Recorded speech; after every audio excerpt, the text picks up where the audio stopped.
मिनश्शैतानिर्रजीम बिस्मिल्लाहिर्रहमानिर्रहीम। Lawyers TV Lord's के platform पर तमाम दोस्तों को खुश आमदीद। आज का जो हमारा टॉपिक है वो एक शॉर्ट सा टॉपिक है, लेकिन मालूमात में इजाफे का सबब बनेगा। आज का जो हमारा टॉपिक है बेसिकली वो 161 और 164 के जो बयान होते हैं CRPC के, उसके हवाले से है। जो आम तौर पर आपने सुना होगा कि जब कोई मुकदमा दर्ज होता है या कोई ऐसे मामलात होते हैं तो उसमें 161, 161 और 164 के बयान ये आपने सुना होगा इसके बारे में, लेकिन आपको ये पता नहीं होगा कि इनकी दोनों में डिफरेंस क्या है, दोनों की अहमियत क्या है, दोनों का जो है वो प्रोसेस क्या है, ये आज हम समझेंगे। 161 का जो बयान होता है वो बेसिकली पुलिस रिकॉर्ड करती है जब कोई मुकदमा दर्ज हो जाता है तो उसमें गवाहान और मुद्दइयों के जो बयानात होते हैं वो पुलिस कलमबंद करती है, लिखती है मिसल के अंदर, चलान के अंदर, जो बाद में उसने अदालत में पेश करना होता है। उसके अंदर वो तमाम डिटेल्स जो मुकदमे के हवाले से होती हैं वो गवाही लिखती हैं 161 के तौर पर।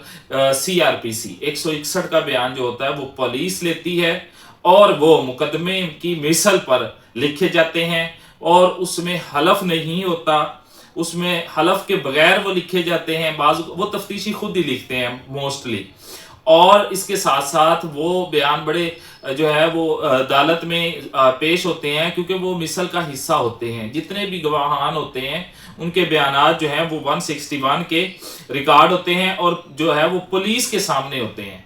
ये नंबर 1 पुलिस के सामने होते हैं, नंबर 2 बगैर हलफ के होते हैं, नंबर 3 पुलिस इसको तहरीर करती है और ये अदालत में बराह रास्त कोई सबूत के तौर पे पेश नहीं होते बल्कि मिसल के साथ लगे होते हैं।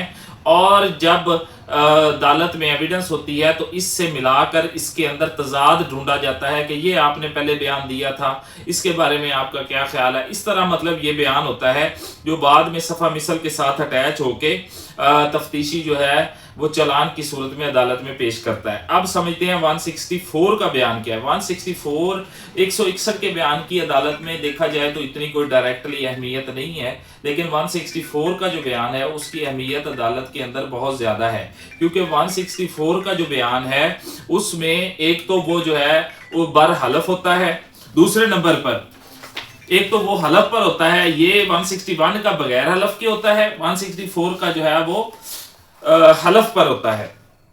और 164 का जो बयान है उसमें वो अदालत के अंदर होता है, वो पुलिस के सामने नहीं होता बल्कि अदालत के अंदर होता है और इसमें किसी किस्म का कोई दबाव नहीं होता।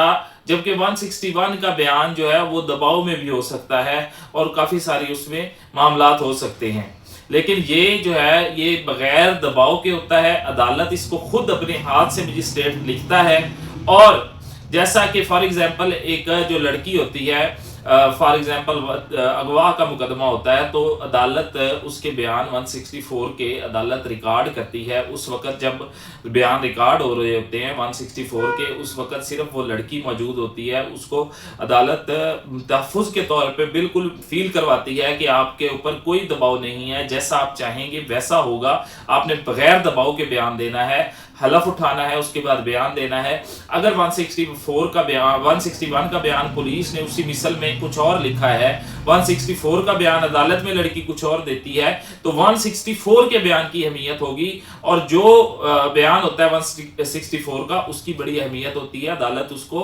बतौर सबूत जो है वो देखती है और उसके मुताबिक कार्रवाई करती है। ये 164 और 161 के बयान जो CRPC के तहत होते हैं, इन दोनों के बारे में आज हमने समझा। इंशाल्लाह नेक्स्ट एक लीगल नॉलेज की वीडियो के साथ हाजिर होंगे। आज के लिए इजाजत दीजिए। अल्लाह निगहबान।